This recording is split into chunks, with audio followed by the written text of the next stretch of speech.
stropu jsou závěsníky pro 2 střídavné palivové nádrže. Maximální rychlost tohoto vrtulníku je 200 km, 250 km/h, cestovní rychlost potom 225 km/h.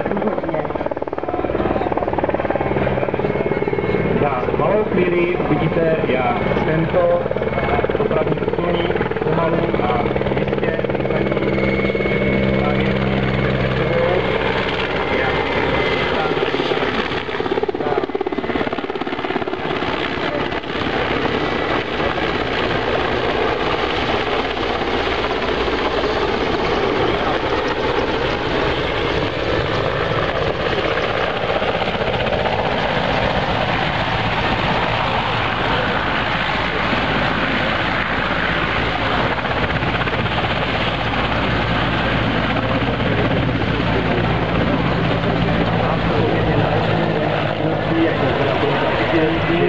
průzkum a vůbec stresu neprobíhá jenom tak, jak to chce běžet, nýbrž vojáci postupují dle pečlivě nacvičených bojových drillů, které se cvičí.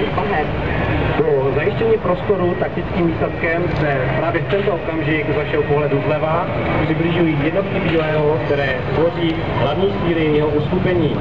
I když tomu zatím nic nesvědčí, bílý očekává v prostoru mozku nepřítele a proto jednotku posiluje tanky, které přijíždí jako první.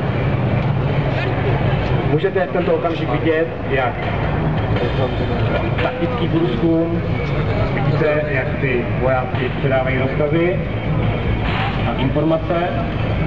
Se ocitají v neznámém prostoru, zatímco taktický vzdušný výsadek si tento prostor měl již možnost prozkoumat a tím protiletadlového kulometu ráže 12,7 mm NSV je schopen ničit nízkoletící cíle.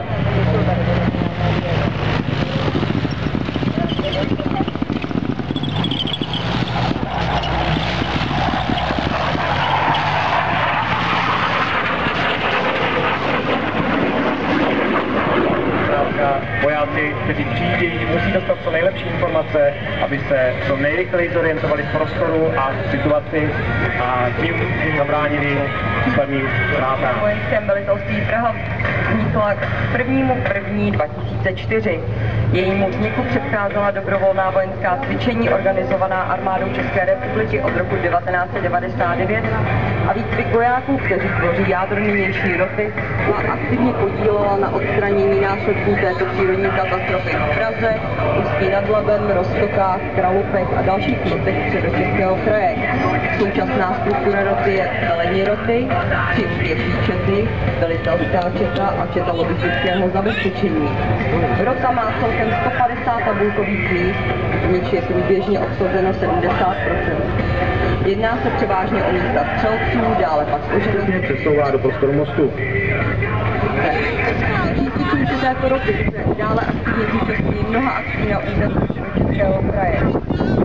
Na přípravě a bojových ukázkách na tankovém, dělostřeleckém, bojovacím tím areálu vojenského technického muzea Vršany, týdní akci pěstými barvách. Právě další vyžádaný podpůrný prvek bílého, což je protiletadlový komplet SZM.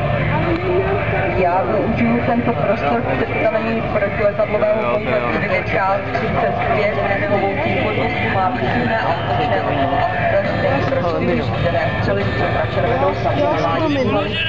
Já do tohoto okamžiku opět vstoupím, zcela vpravo jste právě mohli vidět, jak příslušníci pěší čety položili protitankové miny, které tvoří součást zeničtěného zátarasu a jednotky bílého splnili základní úkoly, které souvisely s dosažením a obsazením prostoru. Jsou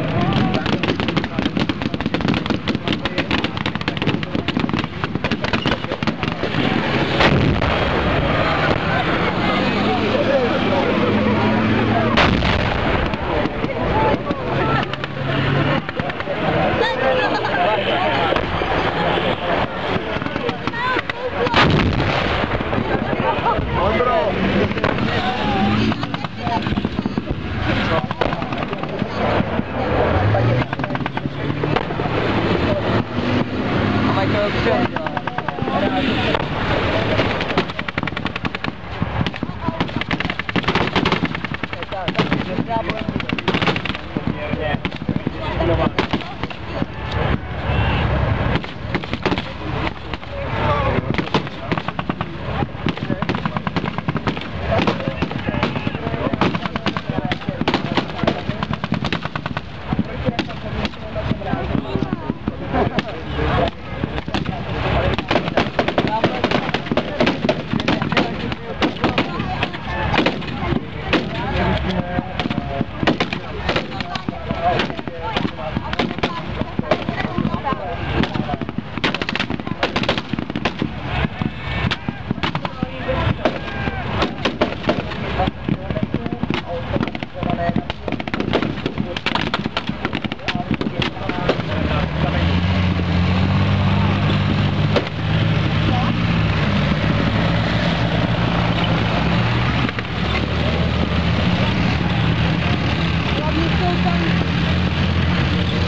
Tankového vratu zápalicí. Hajbáci to velmi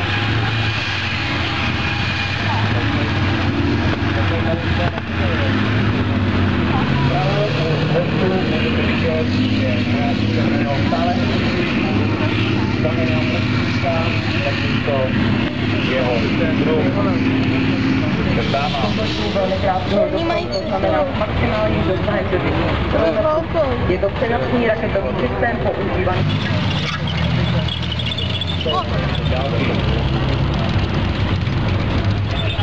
Tento systém instaloval.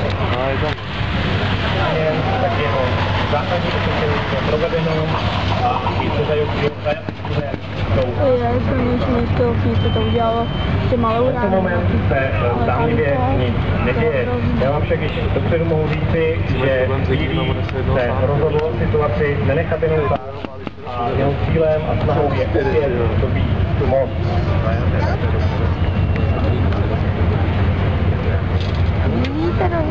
I proti letadlovými komplety F-10. A samozřejmě, i když v tomto momentě se všechny pěší jednotlivých státy, tak disponuje ještě zbytkem této síly. Taky není tamhle to ta houfník. První tankové roty a jiný